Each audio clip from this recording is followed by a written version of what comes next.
만약 파란 청바지를 입거나 새로운 머리 스타일을 시도했다는 이유만으로 상상조차 하기 힘든 처벌을 받게 된다면 어떤 기분일까요? 여기는 북한입니다.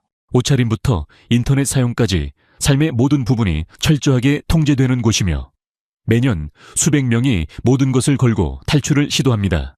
모든 여성이 최고 권력자를 기쁘게 하는 법을 배워야 한다고 여겨지는 사회입니다. 그렇다면 망설일 이유가 있을까요? 지금부터 김정은 독재 아래 절대 권력과 어두운 비밀로 가득한 세계로 들어가 보겠습니다. 군복이 명예나 책임을 뜻하는 것이 아니라 복종을 의미하는 세상을 상상해 보세요. 자신의 정체성, 꿈, 존엄성까지 스스로 선택할 수 없는 공간입니다. 북한에서는 군 복무가 의무입니다. 그러나 일부 여성들에게 군대는 국경을 지키거나 전투 훈련을 받는 곳이 아닙니다. 그것은 훨씬 더 어두운 현실로 이어집니다. 매년 약 1,500명이 선발되어 장교 계급을 받습니다. 겉으로 보면 능력을 인정받은 것처럼 보이지만 실제 모습은 전혀 다릅니다. 이들은 종종 외모를 기준으로 선택되며 전선이나 전략 임무에 배치되지 않습니다. 대신 그들의 역할은 고위 군 간부들을 즐겁게 하고 만족시키는 것입니다. 군복은 진실을 가리는 껍데기에 불과합니다. 한 탈북자는 그 경험을 이렇게 말했습니다. 우리는 전시품처럼 줄지어 세워졌고 원하지도 않은 요구를 만족시키기 위해 걷는 법과 말하는 법, 행동하는 법을 배워야 했습니다. 외부에서 보면 그들은 규칙적인 생활과 식량, 그리고 지위를 가진 것처럼 보일 수 있습니다. 여러분은 이들이 군대에서 겪는 어려움에 대해 어떻게 생각하시나요? 화려해 보이는 모습, 뒤에 숨겨진 고통에 대해 알고 있는 점이 있다면 댓글로 나눠주세요. 하지만 이것은 시작에 불과합니다. 저항하는 사람들, 자유를 되찾으려는 사람들에게는 어떤 일이 벌어질까요? 진실은 상상보다 훨씬 더 어둡습니다. 김정은 체제 아래의 현실을 더 깊이 알아보기 위해 계속 함께해 주세요. 뜨거운 태양 아래에서 하루 12시간 동안 강제로 일하고 겨우 쌀 몇 톨이나 땅에서 주운 벌레로 연명해야 한다면 어떤 느낌일까요? 이것이 바로 북한 노동 수용소의 현실입니다. 그리고 처벌은 개인에게서 끝나지 않습니다. 한번 선을 넘으면 그 대가는 다음 세대까지 이어집니다. 북한의 노동 수용소는 관릴소라고 불립니다. 이곳에 보내지는 사람들은 국가에 대한 범죄를 저질렀다고 오빈받습니다. 이 모호한 죄목에는 외국 영상 소지나 체제 비판도 포함될 수 있습니다. 수용소 안의 생활 환경은 상상을 초월합니다. 하루 12시간이 넘는 노동이 이어지고 휴식은 거의 없습니다. 제대로 된 식사도 없으며 수감자들은 벌레나 풀을 먹으며 겨우 생존합니다. 이곳에서는 인간의 존엄은 사라지고 생존조차 확실하지 않습니다. 북한의 처벌 제도는 매우 잔혹합니다. 개인뿐 아니라 가족 전체를 대상으로 합니다. 정치적 범죄로 지목되면 연좌제가 적용되어 자녀와 손자까지 처벌을 받습니다. 이는 단순한 처벌이 아니라 공포를 심고 완전한 통제를 유지하기 위한 수단입니다. 한 생존자의 이야기가 특히 기억에 남습니다. 기근 시기에 옥수수 몇 개를 훔쳤다는 이유로 한 여성은 세 자녀와 함께 수용소로 보내졌습니다. 수년 동안 그들은 혹독한 노동과 감시 속에서 살아야 했습니다. 탈출 후 그녀는 이렇게 말했습니다. 가장 힘들었던 것은 배고픔이나 노동이 아니라 아이들이 고통받는 모습을 지켜보며 아무것도 해줄 수 없다는 사실이었습니다. 이 이야기는 수많은 사례 중 하나일 뿐이며 인간의 끈질긴 생존력과 체제의 잔혹함을 동시에 보여줍니다. 다음으로는 한 나라 전체를 자신의 모습대로 만든 독재자의 심리와 성향을 살펴보겠습니다. 그 전에 구독 버튼을 누르고 알림을 설정해 앞으로의 콘텐츠를 놓치지 마세요. 북한의 최고 지도자 김정은은 냉혹하고 강압적인 통치로 악명이 높습니다. 그러나 그 이면에는 더 충격적인 개인적 행태가 숨겨져 있으며 이는 탈북자들의 증언을 통해 조금씩 드러나고 있습니다. 김정은의 사생활은 권력이 어떻게 극단적으로 남용되는지를 보여줍니다. 탈북자들에 따르면 여성들은 가족과 분리된 채 원하지 않은 삶으로 내몰립니다. 외모와 키, 노래 실력 등을 기준으로 선발되어 비밀시설에서 훈련을 받습니다. 거부나 불복종은 허용되지 않으며 처벌은 빠르고 가혹합니다. 공개적인 모욕이나 그보다 더 심한 결과로 이어지기도 합니다. 탈북자들의 증언은 그의 개인적 습관이 얼마나 공포에 기반해 있는지를 보여줍니다. 우리는 항상 두려움 속에 살았습니다.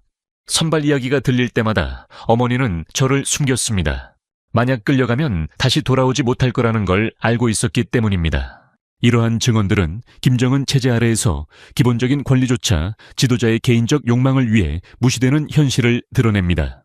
여러분은 이 지도자의 절대 권력에 대해 어떻게 생각하시나요? 여러분의 생각과 의견을 댓글로 남겨주세요.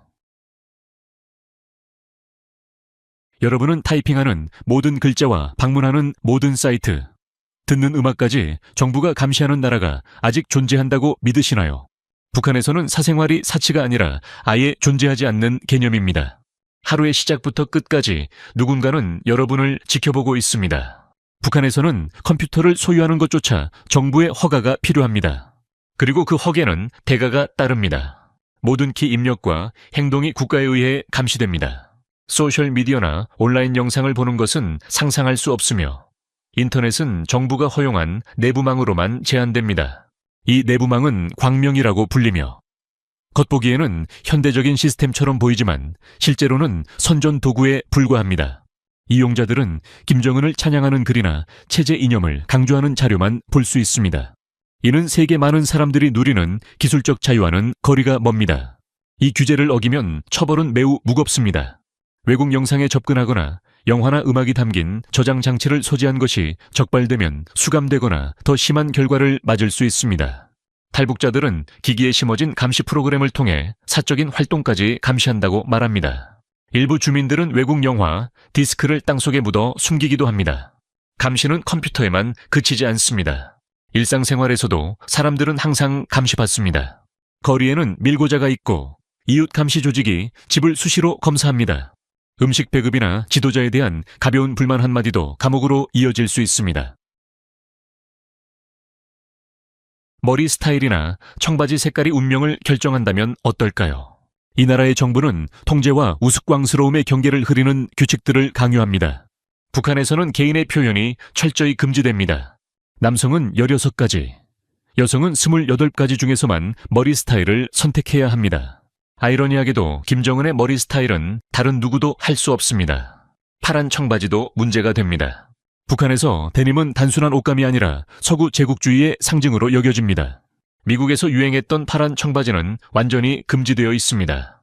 체제는 이를 자본주의 문화의 상징이라 주장하며 사회를 타락시킨다고 말합니다. 대신 검정이나 회색 바지를 권장하며 획일성을 강조합니다. 그러나 모순은 분명합니다. 북한의 특권층은 비밀리에 고급 청바지를 수입해 사용하며 일반 주민들은 단순한 데님을 입었다는 이유로 처벌받습니다. 외모와 선택까지 통제함으로써 정부는 아주 작은 저항의 가능성조차 차단합니다.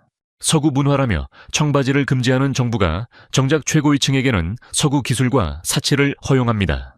국민은 획일성에 묶여있는 반면 엘리트는 호화로운 삶을 누리며 체제의 위선을 드러냅니다.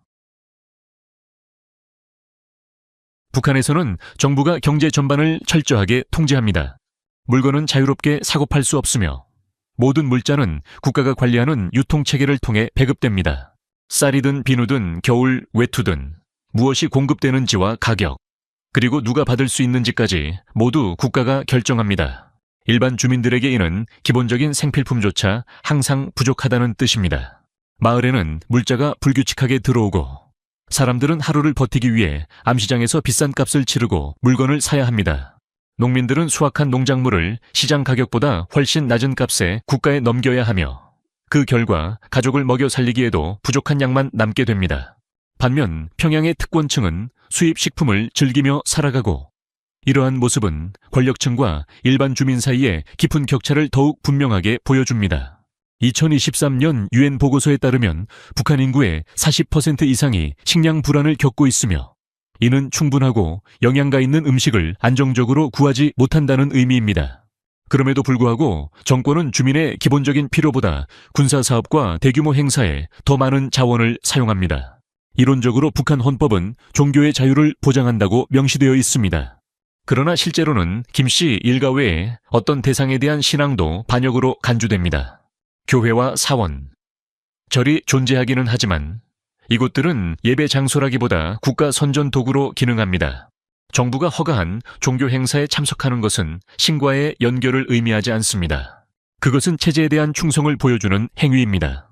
이러한 종교단체 지도자들은 정부가 직접 선발하며 신앙이라는 이름 아래 정권의 이념을 퍼뜨리는 역할을 맡습니다.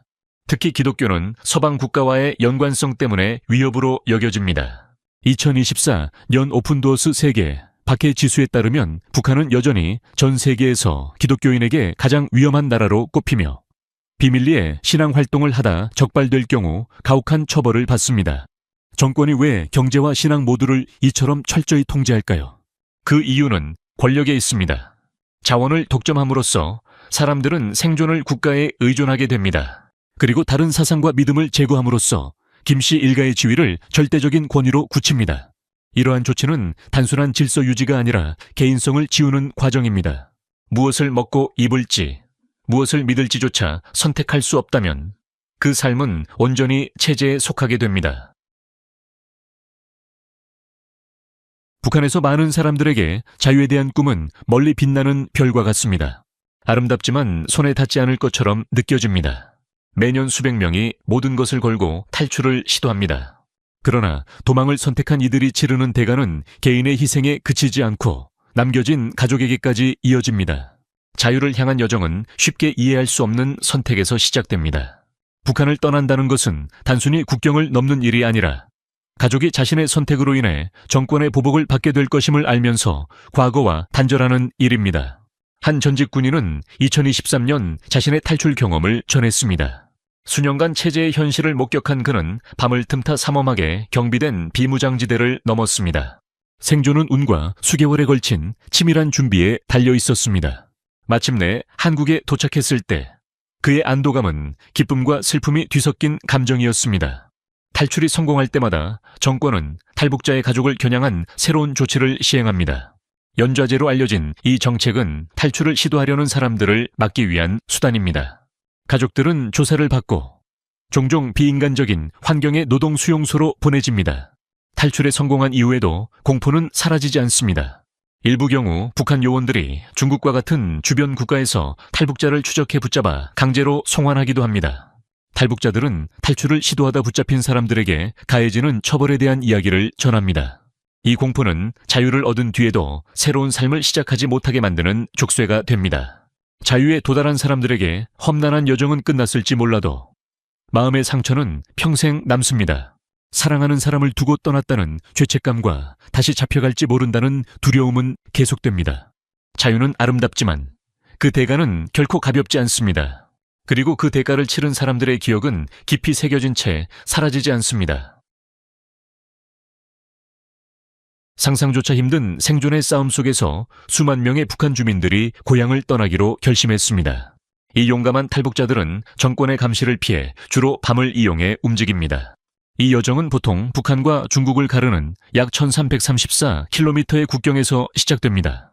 이곳에는 수많은 경비병과 첨단 감시 장비가 배치되어 있습니다. 가장 흔한 탈출 경로 중 하나는 얼어붙은 압록강으로 매우 위험한 선택입니다. 그러나 국경을 넘는 것은 고난의 시작일 뿐입니다. 중국에 도착한 이들은 또 다른 불안한 현실에 놓입니다. 법적 지위가 없기 때문에 항상 체포의 위험 속에서 지하 네트워크에 의존해 살아갑니다. 현재 중국에는 약 10만에서 20만 명의 북한인이 숨어 지내는 것으로 추정되며 적발될 경우 북한으로 강제 송환됩니다. 이러한 위험에도 불구하고 많은 탈북자들은 동남아시아를 거쳐 한국으로 향하는 길을 선택합니다.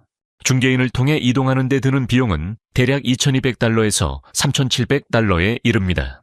그러나 신뢰할 수 없는 사람에게 의존할 경우, 특히 여성들은 말로 표현하기 힘든 고통을 겪기도 합니다. 한국전쟁이 끝난 1953년 이후 3만 1,000명이 넘는 북한 주민이 탈북에 성공했습니다. 2011년 기준으로 이들 중 2만 3천 명 이상이 한국에 정착해 있었습니다. 이 생존자들의 용기는 인간 정신의 강인함을 보여주며 더 나은 삶을 찾는 이들의 보이지 않는 투쟁을 이해하게 만듭니다.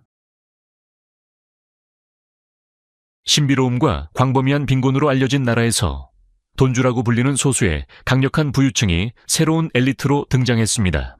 인구의 1%도 되지 않는 이들은 대부분의 주민과는 전혀 다른 삶을 살아갑니다. 다수의 북한 주민이 굶주림과 고통에 시달리는 동안 이들은 개인 차량과 해외여행, 전용 사교 모임, 그리고 국내외에서의 명문 교육 기회를 누립니다. 돈주의 등장은 북한의 경제적 어려움과 밀접하게 연결되어 있습니다. 1960년대 일본에서 돌아온 북한인들은 일본에 남아있던 친척들의 송금을 통해 축적한 자본을 가져왔습니다. 이후 한국계 미국인들의 송금이 더해지며 이 계층은 점차 성장했습니다. 그러나 가장 큰 변화는 1978년 중국의 경제개혁 이후 나타났습니다. 일부 북한 주민들이 중국과의 무역을 통해 송금에 의존하지 않고도 부를 축적할 수 있게 된 것입니다. 1990년대 중반 북한 경제는 혼란에 빠졌습니다. 식량 배급 체계가 붕괴되고 국영 상점이 문을 닫았으며 고난의 행군이라 불리는 기근이 발생했습니다. 이 위기 속에서 생존은 암시장 거래에 달려 있었습니다. 돈주는 이 기회를 활용해 사적 상업 활동으로 부를 쌓았고 정부 자원에 의존하지 않는 계층으로 성장했습니다. 이들은 대출과 고리대금, 전당포 운영을 통해 사실상 비공식 금융가 역할을 했습니다. 현재 돈주는 평양 여명거리와 같은 국가 프로젝트에 참여하는 동시에 경공업과 중공업 등 다양한 분야에 투자하고 있습니다. 이들의 자금은 지역 경제를 지탱하지만 세계에서 가장 불안정한 나라 중 하나에서 살아간다는 점에서 그들 역시 안전하다고 할 수는 없습니다. 화려한 생활 뒤에는 여전히 예측할 수 없는 위험이 존재합니다. 김정일이 사치스러운 생활을 즐기던 동안 북한 주민들은 혹독한 현실과 마주했습니다. 기근은 나라 전체의 모습을 바꾸어 놓았습니다. 1990년대 북한은 고난의 행군이라 불리는 대기근을 겪었습니다. 이로 인해 약 25만 명에서 350만 명에 이르는 사람들이 피해를 입은 것으로 추정됩니다. 그러나 보고에 따르면 굶주림은 여전히 북한에서 지속적이고 심각한 문제로 남아 있습니다. 2013년부터 2022년까지 탈출에 성공한 6,300명 이상의 탈북자가 한국에서 조사를 받았습니다. 2016년부터 2020년 사이에 입국한 사람들 중 72% 이상이 정부로부터 식량을 받은 적이 없다고 답했습니다. 더욱 충격적인 것은 50% 이상이 임금을 받은 적이 없다고 밝혔다는 점으로 이는 2000년 이전의 3분의 1보다 크게 증가한 수치입니다. 상황은 2020년 전 세계적 감염병이 확산되며 더욱 악화되었습니다. 북한은 자국을 보호한다는 명목으로 국경을 완전히 봉쇄하며 외부와의 연결을 끊었습니다. 이 극단적인 고립은 나라를 정보의 공백 상태로 만들었습니다. 국제 제재와 국경 봉쇄는 경제 위기를 더욱 심화시켰고 김정은은 공개적으로 국가가 사상 최악의 경제 위기에 직면해 있다고 인정했습니다. 오늘 영상이 마음에 드셨다면 좋아요 버튼을 눌러주시고 채널 구독도 잊지 말아주세요. 여러분의 응원은 큰 힘이 됩니다. 지금 화면에 나타나는 영상을 클릭해보세요. 분명 흥미롭게 보실 수 있을 겁니다. 다음에 다뤄줬으면 하는 나라가 있다면 댓글로 남겨주세요. 시청해주셔서 진심으로 감사드리며 다음 영상에서 다시 만나요. 시청해주셔서 감사합니다. 이 영상이 유익하셨다면 좋아요와 구독, 그리고 알림 설정까지 잊지 말고 눌러주세요. 새로운 영상을 놓치지 마세요. 다음 영상에서 만나요.